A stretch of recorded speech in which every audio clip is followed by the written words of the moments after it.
প্রিয় দর্শক, তোমরা সবাই কেমন আছো?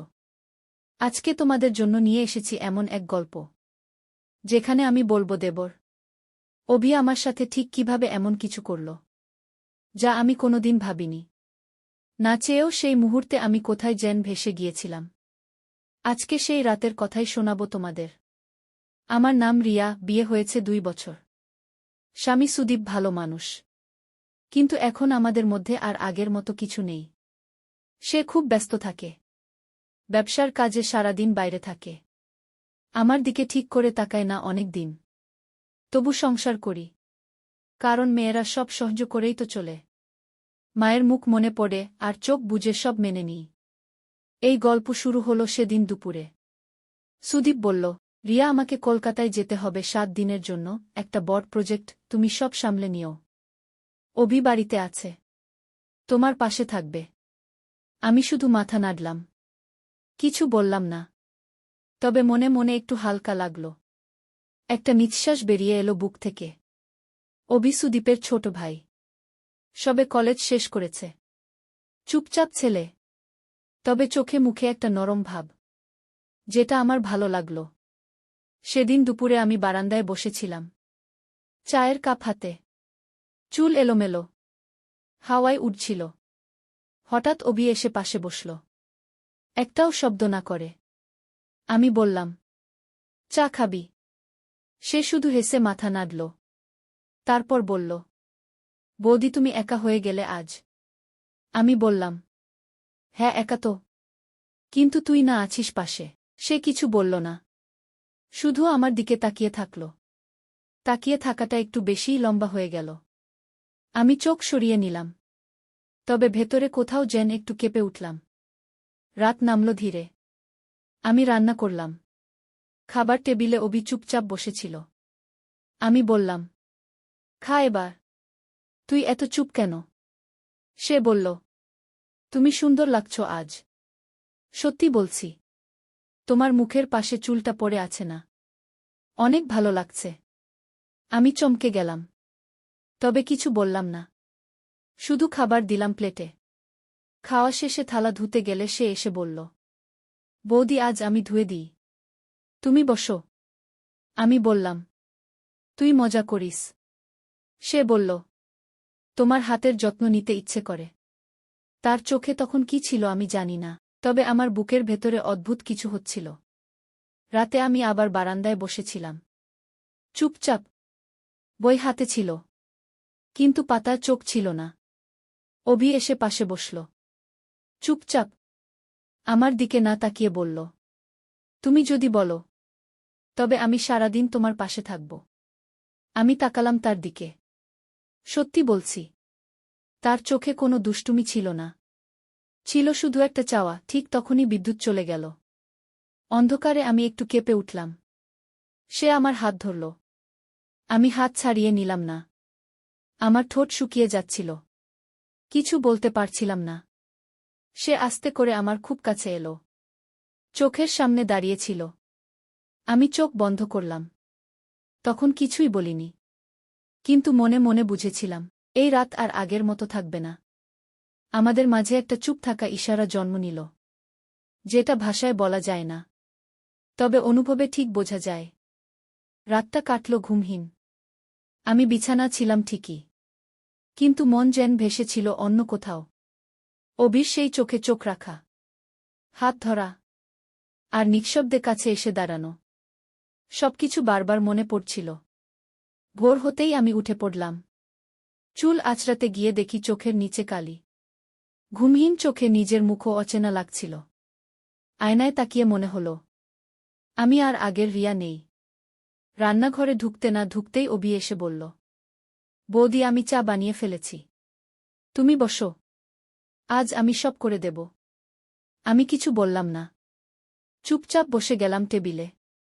চায়ের কাপটা হাতে দিয়ে সে বলল, তুমি জানো, তোমার চোখ দুটো আজ খুব গভীর দেখাচ্ছে। আমি একটু থমকে গেলাম।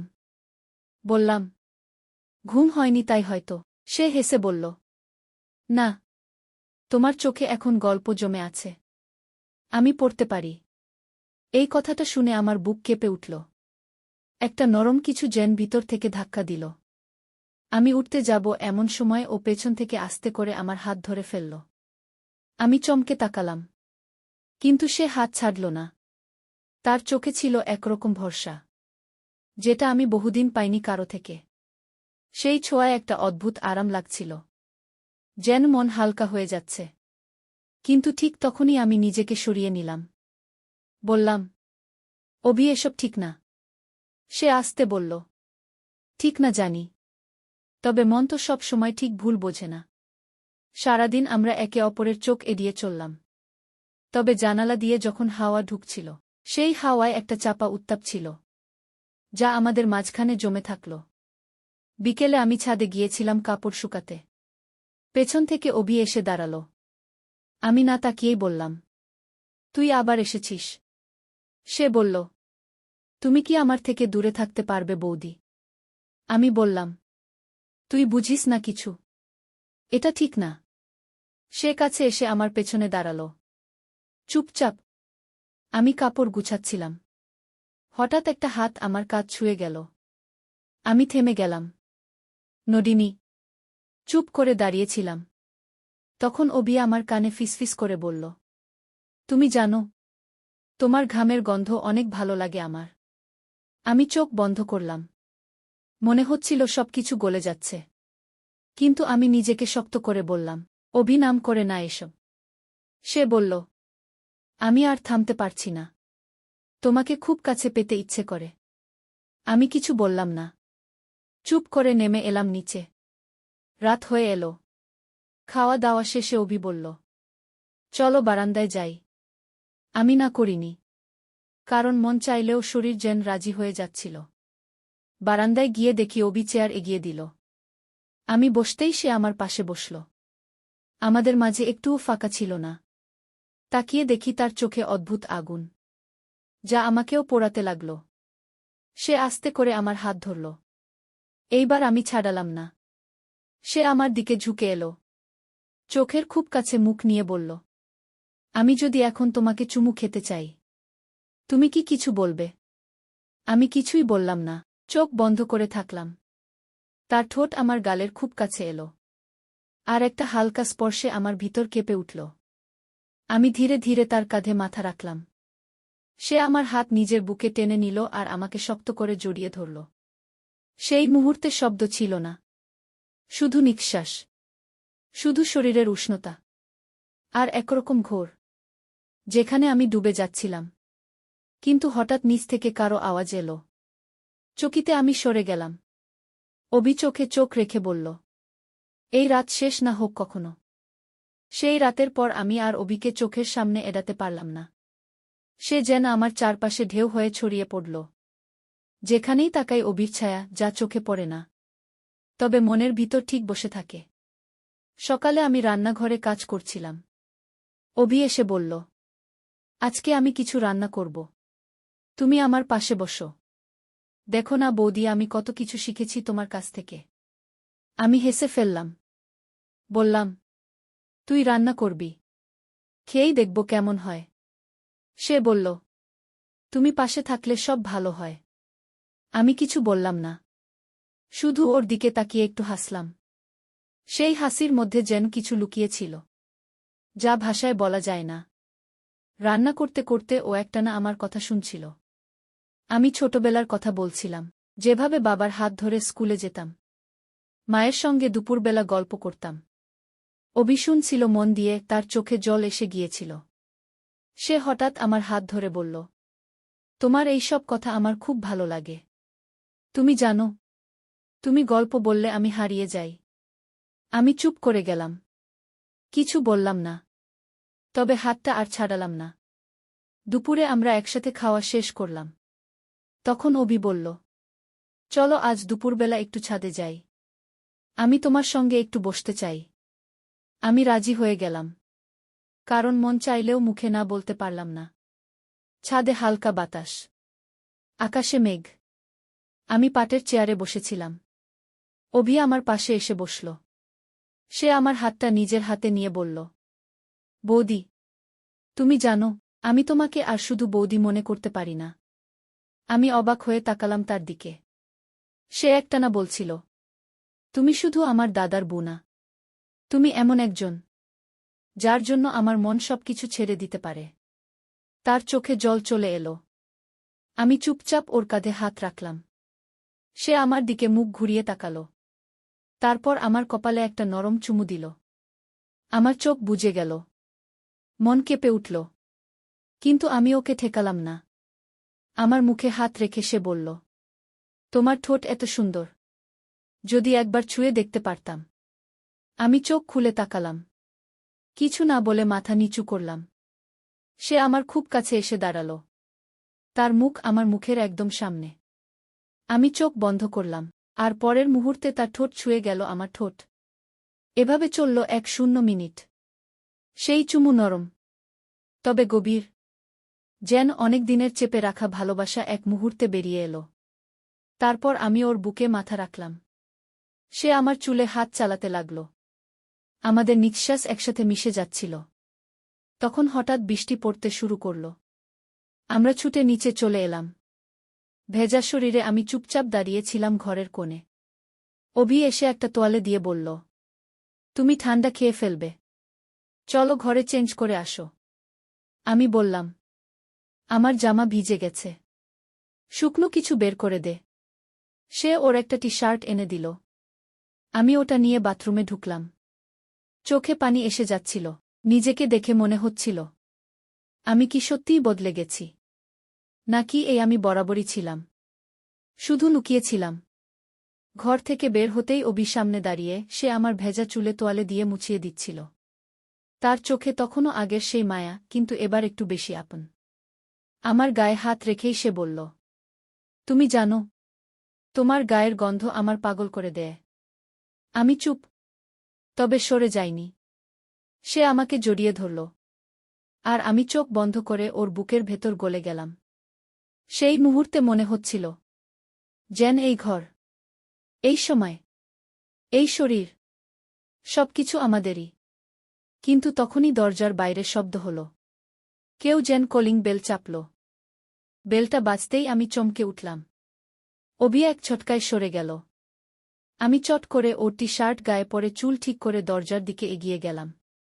দরজা খুলতেই দেখি নিচের ফ্ল্যাটের দাদু দাঁড়িয়ে বলল, বৌমা, তোমাদের ছাদের ট্যাঙ্কির পানি পড়ছে, দেখো তো একটু। আমি বললাম, আচ্ছা দাদু, এখনই দেখি। দাদু চলে গেল। আমি দরজা বন্ধ করে হাঁপ ছেড়ে বসলাম। অভি বলল, আমি ভেবেছিলাম হয়তো দাদা ফিরে এলো। আমি বললাম, না হলে কি তুই থামতি? সে কিছু বলল না, শুধু আমার দিকে তাকিয়েছিল। সেই তাকানোতে কিছু ছিল, যা আমাকে আবারও কাঁপিয়ে দিল। সন্ধে নামতে নামতে আমি একটু চুপচাপ হয়ে পড়েছিলাম।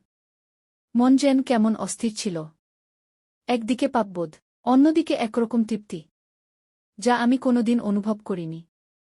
রান্না করে ওর সামনে বসতেই অভি বলল, তুমি এত চুপ কেন? আমি কিছু ভুল করেছি? আমি মাথা নাড়লাম, না বললাম, তবে মুখ নিচু ছিল। অভি উঠে এলো আমার পাশে। আমার মুখে হাত রেখে বলল, তুমি জানো, আমি যদি ভুল করেও থাকি, তবে সেই ভুল বারবার করতে চাই, কারণ এই ভুলে আমার মনে শান্তি আসে। আমি তাকালাম ওর দিকে। ওর চোখে কোনো ভয় ছিল না, ছিল শুধু চাওয়া। সেই রাতে আবার বারান্দায় গেলাম আমরা। চুপচাপ বসে থাকলাম। হাওয়ায় আমার চুল ওর মুখে উড়ে যাচ্ছিল। সে চুল সরিয়ে বলল, তুমি জানো, তোমার গায়ের এই নরম ছোঁয়া আমার রাতে ঘুম হতে দেয় না। আমি হেসে ফেললাম।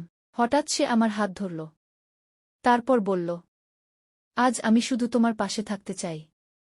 কিছু বলবো না, কিছু করব না, শুধু থাকব। আমি কিছু বললাম না, তবে হাত ছাড়ালাম না। রাত গভীর হচ্ছিল। আমি বললাম, চল এবার ঘুমাই, তুই তোর ঘরে যা। সে একটু চুপ করে থাকল। তারপর বলল, তুমি ঘুমিয়ে পড়লে আমি ঘুমাতে পারি না, তোমার পাশেই থাকতে ইচ্ছে করে। আমি বললাম, তুই যা অভি, তুই জানিস আমরা কি করছি? সে বলল, জানি, তবুও তোমার চোখে যেটা দেখি সেটা মিথ্যে না। আমি বিছানায় শুয়ে পড়লাম। কিন্তু ঘুম এলো না। দরজার দিকে তাকিয়েছিলাম। হঠাৎ দরজা খুলে গেল আস্তে করে। অভি ঢুকল। আমি উঠে বসে বললাম, তুই এলি কেন? সে আস্তে বলল, একটাবার তোমাকে জড়িয়ে ধরে ঘুমাতে চাই। তারপর চলে যাব। আমি কিছু বললাম না। চোখ বন্ধ করলাম। সে এসে আমার পাশে বসল। আমার কাঁধে মাথা রাখল। আমি তার বুকে হাত রাখলাম। তখন মনে হচ্ছিল, এই শান্তি আমি বহুদিন পাইনি। তার নিঃশ্বাস আমার গায়ে লাগছিল। আমি চোখ বন্ধ করে শুধু শুনছিলাম ওর বুকের শব্দ। হঠাৎ সে আস্তে করে আমার ঠোঁটে একটা চুমু দিল। আমি থেমে গেলাম। তবে সরালাম না। তারপর সে আমার গাল ছুঁয়ে বলল, তুমি জানো, তোমাকে ছাড়া আমি বাঁচতে পারব না। আমি কিছু বললাম না। শুধু ওর বুকের ভেতর গিয়ে লুকিয়ে পড়লাম। রাত কেটে যাচ্ছিল। ঘড়ির কাঁটা এগোচ্ছিল। আর আমরা একে অপরের মাঝে মিশে যাচ্ছিলাম। সেই রাতে আমাদের মাঝে আর কোনো বাধা ছিল না। ছিল না কোনো লজ্জা। শুধু ছিল নিঃশব্দ ছোঁয়া, নরম চুমু। আর এক অদ্ভুত মায়া। ঘুম ভাঙল সকালে। আমি ওর বুকে মাথা রেখে ঘুমিয়েছিলাম। অভি আমার চুলে হাত দিচ্ছিল। সে বলল, তুমি ঘুমালে আমার জীবন থেমে যায়। তোমার নিঃশ্বাসে আমার সকাল হয়। আমি চুপ করেছিলাম। তবে মনে মনে নিজেকে বারবার জিজ্ঞেস করছিলাম, এটা কি ঠিক যা করছি? ঠিক তখনই মোবাইলে একটা মেসেজ এল। ঘুম ভাঙার কিছুক্ষণ পরেই মোবাইলে একটা মেসেজ এলো। আমি উঠে বসলাম। মেসেজটা খুলতেই বুক কেঁপে উঠল। আজ রাতেই ফিরছি। প্লেন ধরছি এখন। ভালো থেকো। এইটুকুই লেখা। ওর পাঠানো মেসেজ। আমার স্বামীর। হাত কাঁপছিল। মাথা নিচু হয়ে গেল। অভি তখনও আমার পাশে ছিল। সে জিজ্ঞেস করল, কি হলো, এমন চুপ কেন? আমি মোবাইলটা ওর হাতে দিলাম। অভি পরেই বুঝে গেল সব। তারপর ধীরে ধীরে উঠে দাঁড়াল। বলল, তাহলে এবার সব শেষ? আমি কিছুই বলতে পারছিলাম না। মাথা নিচু করে চাদরটা মুঠো করে ধরেছিলাম। অভি ধীরে ধীরে চলে গেল বারান্দায়। আমার বুক কাঁপছিল। কিছু একটা হারিয়ে ফেলার ভয়। আমি ধীরে ধীরে ওর পেছনে গিয়ে ওকে জড়িয়ে ধরলাম। আমার গাল ওর পিঠে। চোখে পানি। অভি বলল, প্লিজ আর কাঁদিস না রিয়া, তোর চোখের জল আমি সহ্য করতে পারি না। আমি ফিসফিস করে বললাম, কিন্তু আমার মন তো তোর কাছেই রয়ে গেছে। তুই ছাড়া এখন আমি কিছু ভাবতেই পারি না। অভি ঘুরে তাকাল। আমার চোখের দিকে এক দৃষ্টিতে তাকিয়ে রইল। তারপর আমার ঠোঁটে আস্তে একটা চুমু দিল। শুধু একটা নরম চুমু, যেখানে ছিল হাজারটা না বলা কথা। অভি বলল, আমি জানি তুই কারো স্ত্রী। জানি তুই আমার জন্য না। তবুও তোকে ছাড়া বুকের ভেতরটা খালি খালি লাগে। তুই না থাকলে নিঃশ্বাস আটকে আসে। আমি কিছু না বলেই ওর বুকের মধ্যে মুখ গুজে রইলাম। সারাদিন কেমন যেন ঝাপসা হয়ে গেল। রান্নাঘরে গেলাম, তবে মন বসাতে পারছিলাম না। বারবার অভির মুখটা চোখের সামনে আসছিল। সন্ধ্যার আগে অভি এসে বলল, একটা কথা বলব রিয়া। আমি বললাম, বলো। সে বলল, আজ শেষবারের মতো একটা অনুরোধ করব। আজকের রাতটা শুধু আমার করে দিও। তোমার সব কথা ভুলে, সব দায় ভুলে। এই একটা রাত শুধু আমার হয়ে থাকো। তারপর তুমি যা বলবে আমি তাই মেনে নেব। আমি কিছু বলিনি। তবে ওর চোখের দিকে তাকিয়ে রইলাম। সেই চোখে যে আকুতি ছিল তাতে আমি আর নিজেকে ধরে রাখতে পারলাম না। রাত নেমে এলো। ঘরটা অন্ধকার। শুধু জানালা দিয়ে একটা নরম আলো আসছিল। আমি ধীরে ধীরে ওর ঘরে গেলাম। অভি চুপ করে বসেছিল। আমাকে দেখে একটু চমকে উঠল। আমি ওর পাশে গিয়ে বসলাম। সে আমার হাত ধরল। বলল, তুই জানিস তো, তোর ছোঁয়ায় আমি যেন নতুন করে বাঁচতে শিখি। তোর গায়ের নরম ছোঁয়া আমার বুকের ভেতরে আগুন লাগায়। আমি তাকিয়েছিলাম। ও আমাকে ধীরে নিজের দিকে টেনে নিল। আমি ওর কাঁধে মাথা রাখতেই ও আমাকে জড়িয়ে ধরল। একটা গভীর আলিঙ্গনে ডুবে গেলাম। আমি চুপচাপ ওর বুকের উপর মাথা রেখেছিলাম। অভি আমার চুলে হাত বুলাচ্ছিল। ফিসফিস করে বলছিল, আজ আমি শুধু তোকে অনুভব করতে চাই। তোর ঘ্রাণ, তোর দৃষ্টি, তোর নিঃশ্বাস, সব। আমি বললাম, আজ রাত আমি শুধু তোর। সে আমার কপালে চুমু দিল। তারপর গাল ছুঁয়ে বলল, তুই জানিস না রিয়া, তোর শরীরে আমি মিশে যেতে চাই। সে আমাকে আস্তে করে বিছানায় শুইয়ে দিল। চোখের দিকে তাকিয়ে রইল। আমি চুপচাপ ওকে জড়িয়ে ধরলাম। ও আমার গালে ঘাড়ে ঠোঁট ছুঁয়ে ছুঁয়ে ভালোবাসা দিচ্ছিল। আর আমি ধীরে ধীরে নিজেকে হারিয়ে ফেলছিলাম। সেই রাতে আমরা একে অপরকে ভালোবেসেছিলাম। ভালোবাসা মানে শুধু শরীর না। ভালোবাসা মানে কান্নার ফাঁকে একটু শান্তি খোঁজা। ভালোবাসা মানে একে অপরের নিঃশ্বাসে মিশে যাওয়া। ঘুম এলো অনেক পরে। আমরা দুজন জড়িয়ে ধরে ঘুমিয়ে পড়েছিলাম। তবে আমার মন জানত, এই শান্তির পরেই এক ঝড় আসবে। সকালেও ফিরে আসবে আমার স্বামী। সকালে চোখ মেলতেই বুক কেঁপে উঠল। ঘড়ির কাঁটা ৮টা ছুঁই ছুঁই। অভির পাশে আমি ঘুমিয়েছিলাম। ওর বুকের উপর মাথা রাখা। ও ঘুমোচ্ছে এখনো। নিঃশ্বাসের প্রতিটা ছন্দ আমার বুক কাঁপিয়ে দিচ্ছে। আমি আস্তে করে উঠে পড়লাম। নিজের ঘরে গিয়ে জামা বদলালাম। চুল গুছিয়ে নিলাম। মনে হচ্ছিল শরীরটা কেমন ঝিম ধরে গেছে। কিছু একটা বড় ভুল করে ফেলেছি ভেবে মনটা অস্থির। ঠিক তখনই কল বেল বেজে উঠল। আমি চমকে উঠলাম। দৌড়ে গিয়ে দরজা খুলতেই দেখি আমার স্বামী দাঁড়িয়ে, হাতে ব্যাগ, মুখে ক্লান্তি, তবে চোখে হাসি। বলল, চমকে গেলে বুঝি? আমি হেসে বললাম, না, একটু ঘুমাচ্ছিলাম। ও ঘরে ঢুকে পড়ল। আমি ওর পেছন পেছন গেলাম।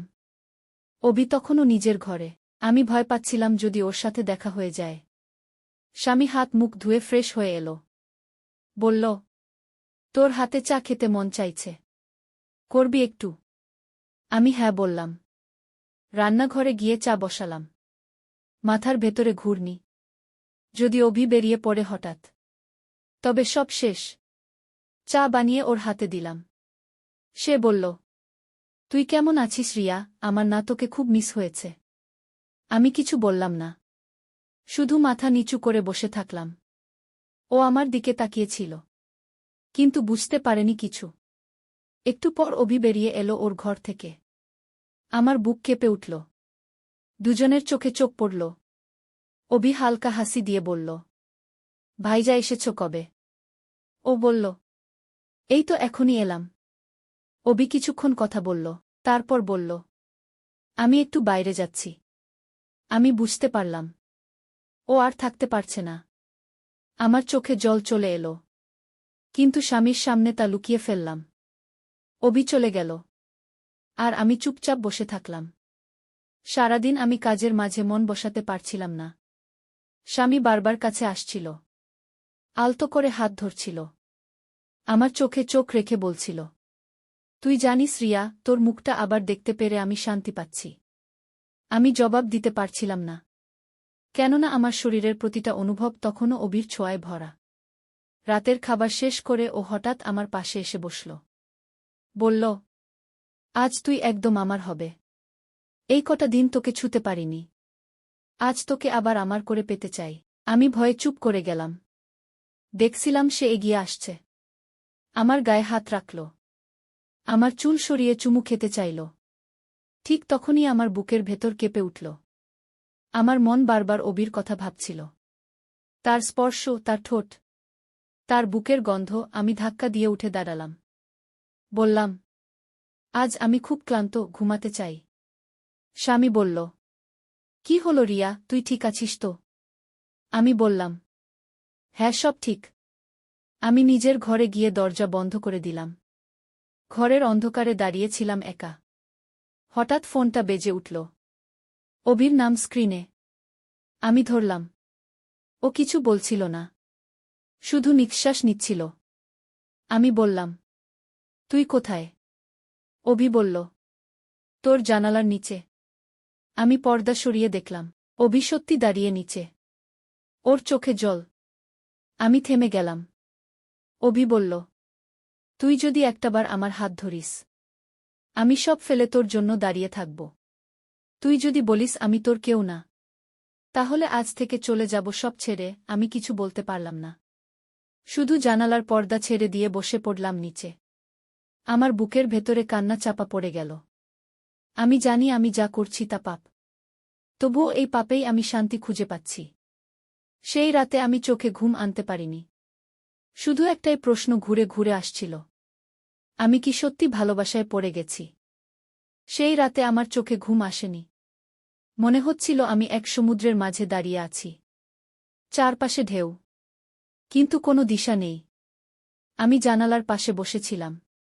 অভি তখনও নিচে দাঁড়িয়ে, ওর চোখে অনেক প্রশ্ন, অনেক কষ্ট। আমি জানালার কাছে হাত রাখলাম। ও সেই দৃষ্টিতেই তাকিয়ে রইল, যেন আমি হাওয়া হলে ও আমাকে ছুতে পারবে না। অভি বলল, তুই যদি একবার ডেকে নিস, আমি আর কিছু চাইব না।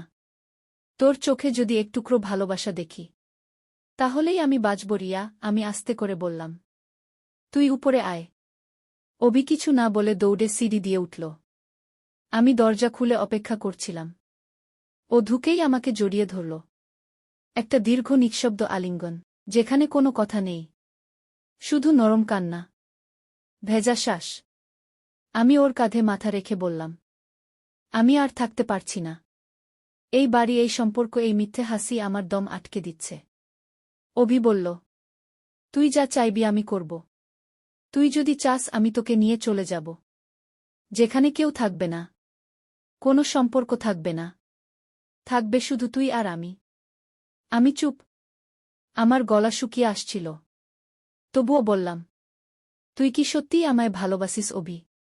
অভি বলল, তুই যদি একদিনও না থাকিস, আমার জীবন থেমে যাবে। তোর ছায়াও যদি আমার পাশে থাকে, তবুও আমি বাঁচতে পারি।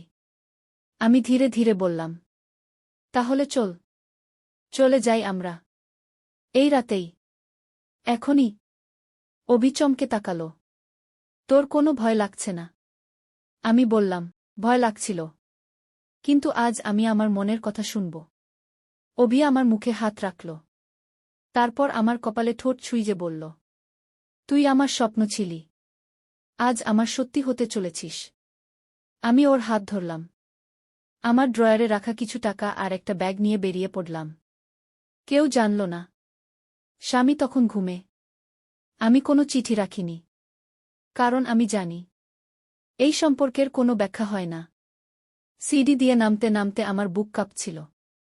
তবুও অভির হাত শক্ত করে ধরে রেখেছিলাম। রাস্তায় এসে একটা গাড়ি ভাড়া করলাম। ভোরের আলো তখনও ওঠেনি। পাখির ডাকে চারপাশ জেগে উঠছিল। গাড়িতে বসে আমি জানালার বাইরে তাকিয়েছিলাম। অভি আমার হাত ধরে বসেছিল। আমি বললাম, তুই জানিস না অভি, এই যে আমি তোর সাথে পালিয়ে যাচ্ছি, এটা কোনো জয় না, এটা আমার নিজের সাথে যুদ্ধের পরিণতি। অভি আমার কানে ফিসফিস করে বলল, এই যুদ্ধে আমিই তোর সঙ্গী হব রিয়া, তোর চোখে আবার হাসি ফিরিয়ে আনার জন্য আমি সব করতে পারি। আমি চোখ বন্ধ করলাম। ওর কাঁধে মাথা রাখলাম। শরীরটা ক্লান্ত ছিল, মনটা কাঁপছিল, তবুও যেন বুকের মধ্যে একটা শান্তি জেগে উঠছিল। এই প্রথম মনে হচ্ছিল, আমি কারো হয়ে বেঁচে আছি।